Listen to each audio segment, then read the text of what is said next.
yang barangkali sudah aku kenal benar. Mungkin juga tidak. Aku tidak tahu siapa namanya.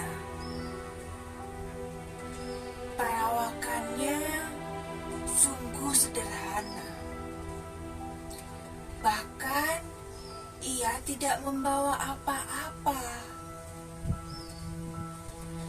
Matanya hanya juga dua, dengan sorot mata yang biasa pula. Bahkan ia tersenyum manis dan mengatakan, "Apa kabar?" Tapi aku merasa cemas.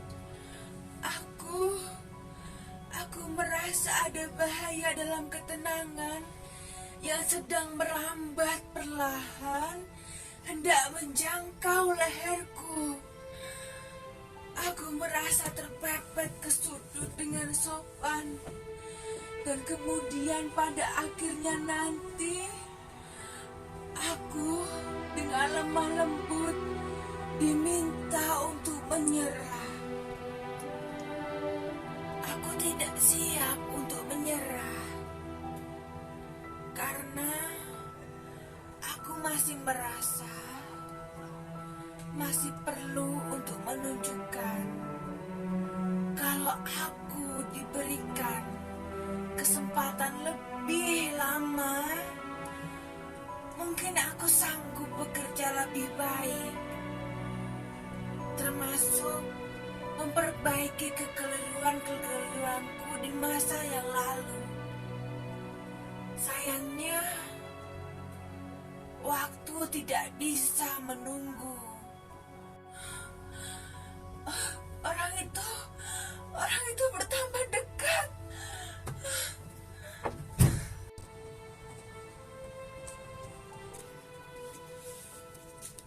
Akhirnya, aku terpaksa membela sebelum diserang. Aku memanggil, "Ya Allah, apa yang harus aku ambil?"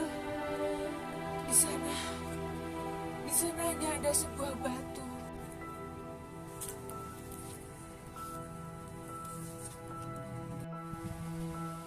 Batu ini terpaksa aku ambil. Kemudian akan kulemparkan batu ini ke arah orang itu. Nah, tepat. Mukanya langsung terluka. Darah menetes dari dahinya, masuk ke dalam matanya. Matanya itu terpejam. Lalu darah tergelincir dari atas pipi, bercampur dengan air mata.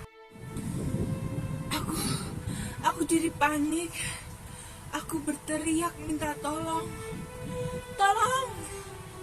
Panik. Aku gapai telepon. Aku akan menelpon polisi. Tetapi ada orang bicara terus di dalam telepon. Dengan dongkol, telepon ini akan kulemparkan ke mukanya. Tepat mengenai hidung orang itu. Hidung itu terluka. Darah menetes dari hidung masuk ke dalam mulutnya. Bergerak, lalu dia merudah. Dahak yang kental. Aku mundur, merapat ke tembok. Dia mulai mendesak, beringsut dari sudut. Sekarang, aku mencoba menendang dan kemudian memukul. Sudah itu menggigit. Aku kalap. Aku ngamuk.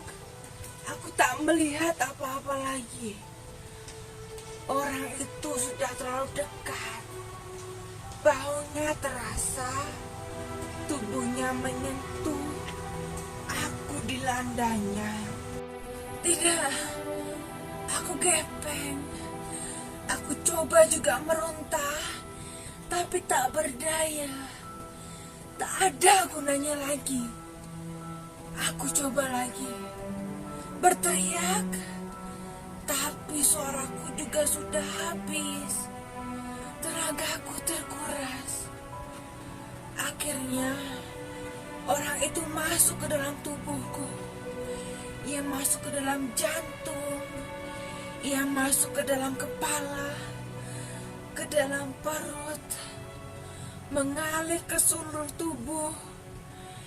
Ia menusuk ke dalam sanubariku. Ia menjalar ke sukmaku. Aku menjerit dan melenting. Oh, lalu tiba-tiba saja aku merasa bahwa sebenarnya ia kenal betul siapa orang itu. Tiba-tiba saja aku teringat masa mudaku. Lalu aku yakin benar bahwa orang itu adalah aku sendiri di waktu aku masih muda.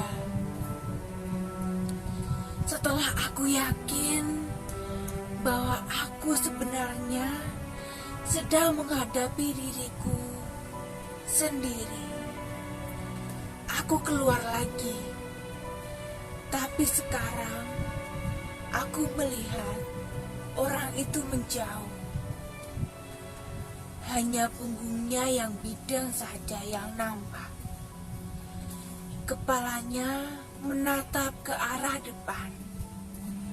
Aku tak lagi dapat melihat matanya yang polos, senyumnya yang sumeh, dan air mukanya yang jernih. Aku merasa seperti ditinggalkan.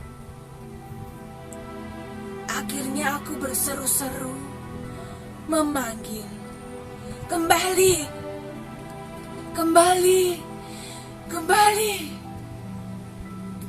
Tapi orang itu tidak kembali. Ia berjalan terus ke sana dengan langkah yang tetap. Aku pun menangis. Aku telah kehilangan seorang kawan yang tadinya aku kira musuh.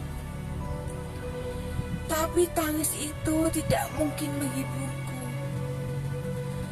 Baru semenit aku menangis, buru-buru aku mengangkat mukaku kembali. Aku mencari orang itu lagi. Ternyata orang itu sudah lewat. Kemudian aku bisa hanya termenung mendengar suara lonceng gereja.